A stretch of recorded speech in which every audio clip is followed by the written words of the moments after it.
History by mystery channel पर एक बार फिर से आप लोगों का बहुत बहुत स्वागत। दोस्तों, इतिहास अक्सर वही लोग बदलते हैं जिनके मंसूबों में जान होती है। ठीक वैसे ही महमूद गजनवी ने भारत की दिशा और दशा दोनों को बदल दिया। आज हम आपको महमूद गजनवी के बारे में ऐसे 7 रहस्यों के बारे में बताने वाले हैं जो आपने शायद ही पहले सुने होंगे। दोस्तों, मैं उस महमूद गजनवी की बात कर रहा हूँ जो अपने अंतिम समय में अपनी धन दौलत को देखकर रोने लगा था। जिस धन दौलत को पाने के लिए उसने अपना पूरा जीवन लगा दिया, उसकी भला ऐसी दशा क्यों हुई? जो गजनवी भारत पर आक्रमण करने वाले एक खूंखार आक्रमणकारी के रूप में जाना जाता है। दोस्तों, अगर वीडियो पसंद आए तो वीडियो को लाइक जरूर करना, और हाँ, अगर आप चैनल पर नए हैं तो चैनल को सब्सक्राइब जरूर करना ताकि आने वाले वीडियोस का नोटिफिकेशन सबसे पहले आप तक पहुंच सके। दोस्तों, अब आप गजनवी से जुड़े सभी फैक्ट्स को जानने के लिए वीडियो के अंत तक बने रहें। नंबर 7, महमूद गजनवी गजनी प्रदेश का रहने वाला था जो आज अफगानिस्तान का हिस्सा है। इनके पिता सुबुक्तगीन ने 963 ईस्वी में गजनवी वंश की नींव रखी।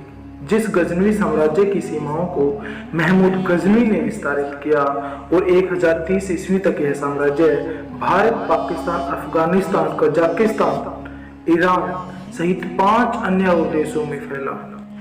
नंबर 6, दोस्तों, महमूद गजनवी एक कट्टर सुन्नी मुसलमान था जो तुर्क जाति से संबंध रखता था। इस्लामी जगत में सुल्तान की उपाधि धारण करने वाला यह पहला मुस्लिम शासक था, और यही वो पहला मुस्लिम शासक था जिसने अपनी आर्मी में अरबी, तुर्की, अफगानी और हिंदू लोगों को भर्ती किया था।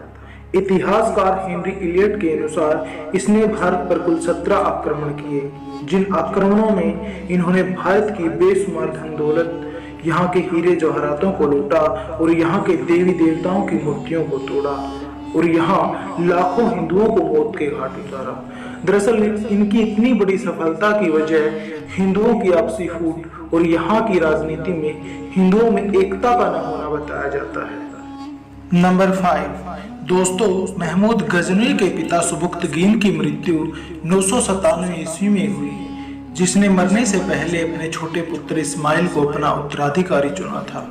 महमूद गजनवी ने अपने छोटे भाई इस्माइल को शासक मानने से इनकार कर दिया और 7 महीने बाद उसे रास्ते से हटाकर स्वयं गजनी के तख्त पर बैठ गया, और तख्त पर बैठते ही इसने अपनी लालची निगाहें पूर्व में भारत की ओर डाली और 1000 ईस्वी में अपना पहला आक्रमण भारत के सीमावर्ती नगरों पर किया, और ऐसे ही धीरे धीरे उसने 1027 ईस्वी तक भारत पर कुल 17 आक्रमण किए, जिनमें से कुछ महत्वपूर्ण आक्रमणों का जिक्र हम वीडियो के आने वाले फैक्ट में करेंगे। नंबर 4, दोस्तों, महमूद गजनवी को धन दौलत के अलावा दरबारी इतिहासकारों से भी लगाव था। इनके दरबार में बेहाकी, कुतुबी, फिरदौसी, अलबेरुनी आदि विद्वान रहते थे। महमूद गजनवी अपने दरबारी कवि फिरदौसी के साथ की गई बेईमानी के लिए भी जाने जाते हैं। दरअसल यह कहानी आज से 1000 वर्ष पूर्व की है, जब महमूद गजनवी ने फारसी भाषा के मशहूर कवि फिरदौसी को कहा कि आप ऐसा इतिहास लिखो जो ईरान पर अरबी विजय के पहले के शासकों की कहानी को बयां करता हो, और इतिहास लेखन की प्रत्येक पंक्ति के बदले मैं तुम्हें सोने की 1 दिनार दूंगा।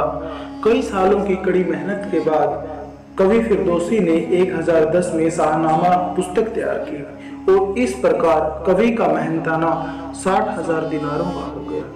फिरदौसी ने जब यह पुस्तक महमूद गजनवी को सौंपी तो गजनवी ने 60,000 दिनारों के बदले चांदी की दिरहम देने की पेशकश की, जिस कारण कवि नाराज होकर गजनी छोड़कर चला गया और महमूद गजनवी की निंदा में कुछ पंक्तियां लिख डाली, जिसके कारण महमूद गजनवी की बहुत बदनामी हुई।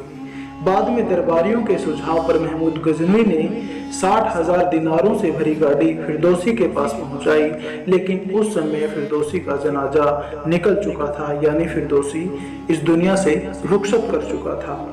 यह धन उसकी बेटी को दिया गया तो उसने भी लेने से इनकार कर दिया, जिस कारण महमूद गजनवी फिरदौसी का आज भी कर्जदार है।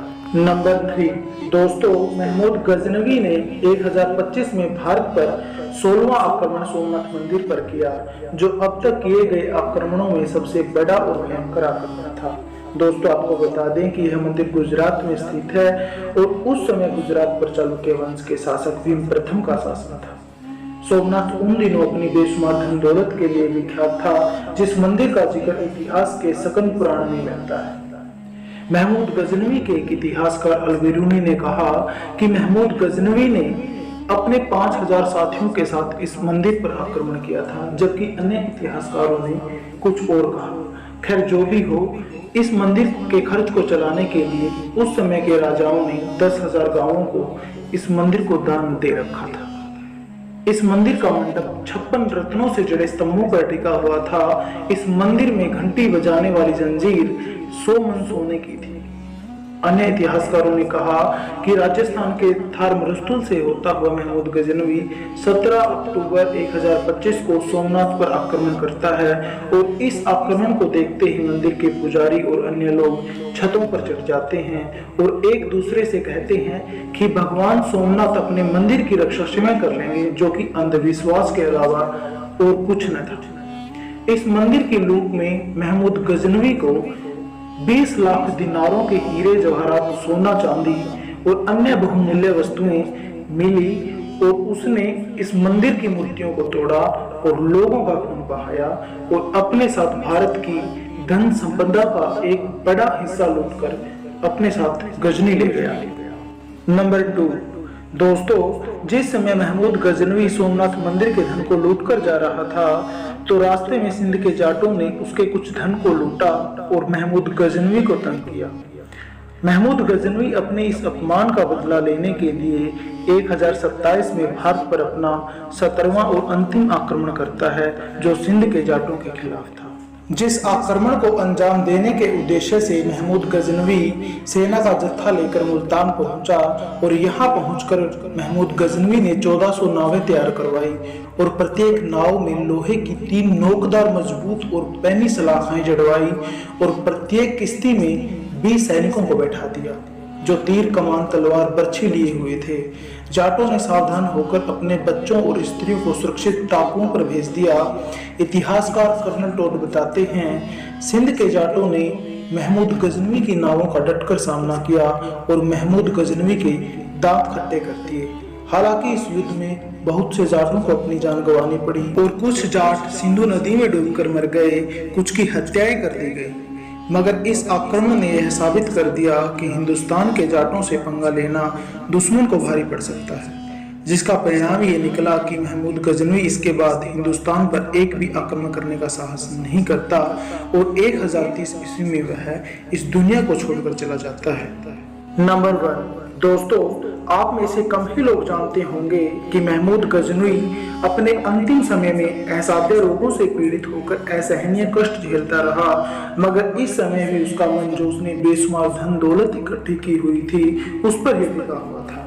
अपनी मृत्यु के अंतिम चरण में वह मानसिक तनाव की स्थिति में आ गया और वह अपनी मृत्यु को नजदीक पाकर हीरे जवाहरातों को देखकर रोने लगा और बोला कि काश मैं इन्हें अपने साथ ले जा सकता। गजनवी की ऐसी चाहत को देखकर उसकी लालची प्रवृत्ति का पता चलता है कि वह दुनिया में सबसे ज्यादा धन दौलत से प्रेम करता था और आज जब वह मौत के दरवाजे पर खड़ा है तब भी उसे सोने चांदी की चिंता सता रही है। दोस्तों, महमूद गजनवी की कहानी यह बयां करती है कि मनुष्य कितनी भी धन दौलत, पैसा इकट्ठा कर ले, उसे एक न एक दिन छोड़कर जाना ही पड़ता है। दोस्तों, अगर वीडियो पसंद आई हो तो वीडियो को लाइक जरूर करना और ऐसी ही रोमांचित कहानी को जानने के लिए चैनल को जरूर सब्सक्राइब करना। जय हिंद।